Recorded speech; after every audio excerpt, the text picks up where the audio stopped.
Transformer অসমীয়াত ৰূপান্তৰক বুলি কয়। You see the construction of the transformer.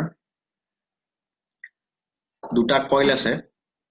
First one is said to be primary coil where input AC EMF is applied. মুখ্য কুণ্ডলী copper তাৰেৰে নিৰ্মিত।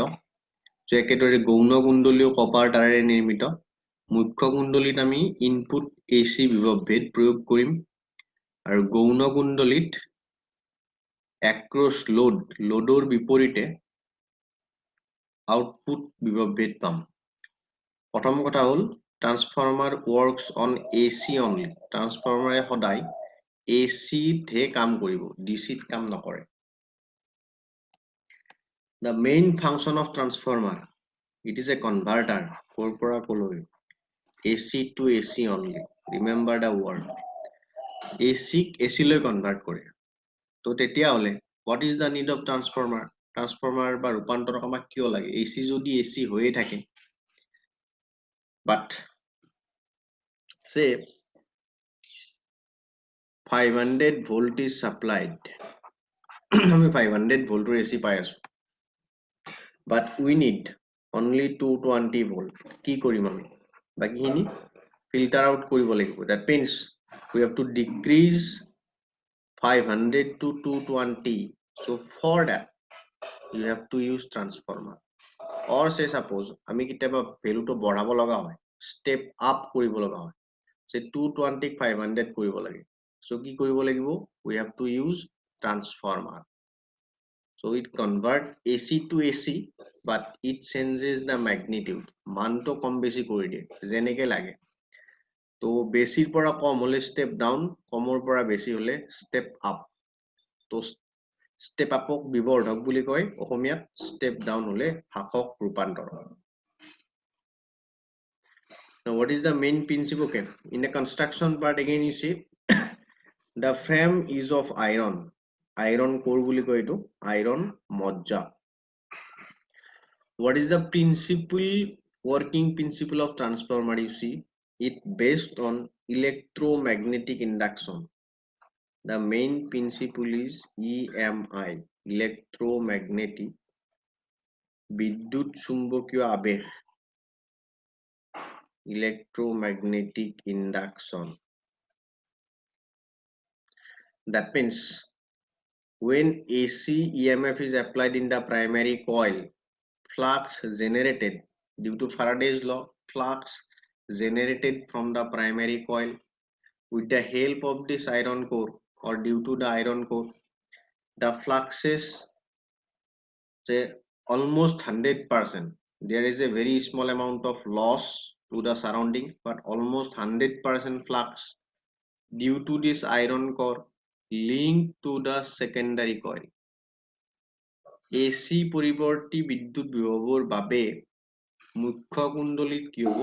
Flux উৎপন্ন হ'ব আৰু এই ফ্লাক্স খিনি আইৰন মজ্জাৰ সহায়ত গোটেই ফ্লাক্স খিনি ক'ত লগ লাগিব?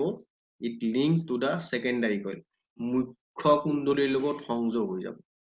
তো সময় সাপেক্ষে ফ্লাক্সৰ হ্ৰাস বৃদ্ধি ঘটিলে, মুখ্য কুণ্ডলী নহয়, গৌণ কুণ্ডলী, সময় সাপেক্ষে ফ্লাক্সৰ হ্ৰাস বৃদ্ধি ঘটিলে গৌণ কুণ্ডলীৰ দুই মূৰত আমি কি পাম? আবিষ্ট EMF পাম, যোনটো ES ৰ দ্বাৰা নিৰ্দেশ কৰা হৈছে। So that means it works purely on electromagnetic induction, and that's why transformer works only on AC.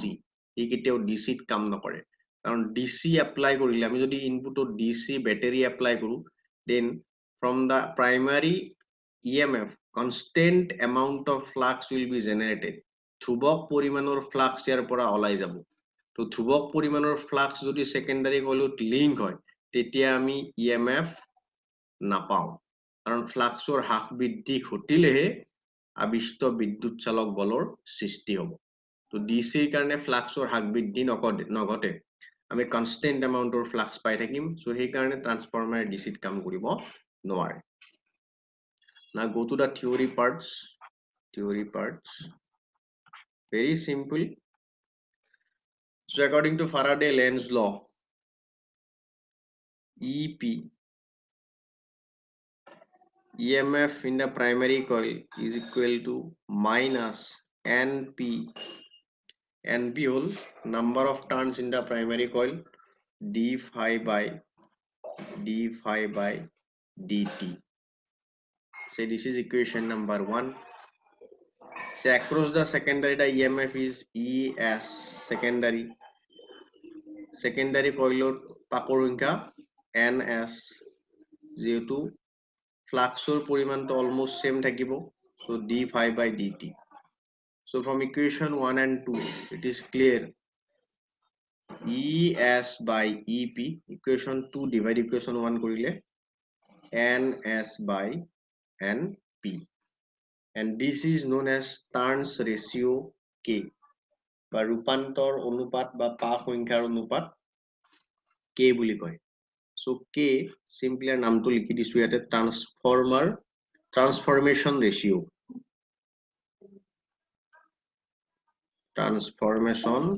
or turns ratio, ৰূপান্তৰ অনুপাত বা পাক সংখ্যাৰ অনুপাত, ৰূপান্তৰ অনুপাত বা পাক সংখ্যাৰ অনুপাত. So therefore, say for step up transformer, step up অসমীয়াত বিবৰ্ধক, সে বিবৰ্ধক ৰূপান্তৰকৰ বাবে, বিবৰ্ধক মানে কি, কমৰ পৰা বেছি কৰিব লাগে, that means we have to get more output by applying less input. Primary coilot কম বিভৱ ভেদ ইউজ কৰি সেকেন্ডাৰীত বেছি পাব লাগে, তো ES greater than EP. You see the main formula, ES by EP is equal to that one, NS by NP. So that means the main controlling factor আমি এটো কেনেকে কৰিম, with the help of trans ratio only. So if ES by ES greater than EP, then definitely NS greater than NP, and it means transformation ratio always greater than 1. So that means step up keneke korim, the number of turns in the secondary coil is more than the number of turns in the primary coil. So this is the main controlling factor for the step up transformer. That means গৌণ কুণ্ডলীৰ পাকৰ সংখ্যা মুখ্য কুণ্ডলীতকৈ বেছি হলে সেইটো আমি কি পাম, বিবৰ্ধক ৰূপান্তৰক পাম, step up transformer. So similarly for step down, অসমীয়াত হাসক বুলি কব, উল্টা হব, so ES তো EP তকৈ কি হব, কম হব. তো for that এটা number of turns পাকৰ সংখ্যা কম হব, NS less than NP, so as a result K less than 1. So always remember, for step up or step down, the main controlling factor is the number of turns in the two coils. Okay, so if NS greater than NP, step up, NS less than NP, step down. Now condition for an ideal transformer.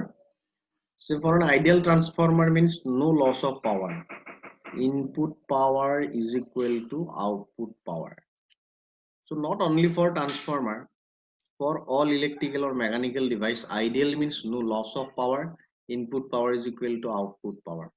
So input power, input voltage, input current, IP, EP, output power, output voltage, output current. So here for transformation ratio ami uliam ES by EP. So right now IP by IS, and we know ES by EP is equal to NS by NP. So in terms of current, the transformation ratio or the formula is look like that, IP by IS is equal to NS by NP.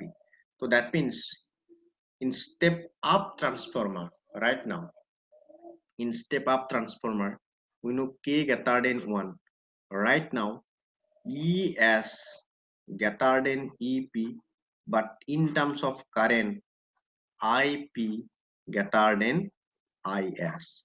So in terms of current, if you define step up transformer, so we have to mention about that one. The step up transformer is the transformer which convert higher current to lower current. You see, IP greater than IS. কম বিভবেদক বেছি বিভবেদলৈ ৰূপান্তৰ কৰে, কিন্তু বেছি প্ৰবাহক কম প্ৰবাহলৈ ৰূপান্তৰ কৰে. So vice versa for step down. So in case of step downৰ ক্ষেত্ৰত আমি কি পাম?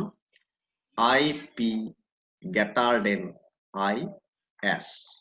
যদি প্ৰবাহৰ ক্ষেত্ৰত step down ডিফাইন কৰিব লাগে, আমি কি পাম? সৰি, ইয়াতে IP less than IS উল্টাকে লিখা গ'ল, IP less than IS. কম প্ৰবাহক বেছি প্ৰবাহলৈ ৰূপান্তৰ কৰে. That means lower current converted into higher current in the secondary. So that's all about the transformer.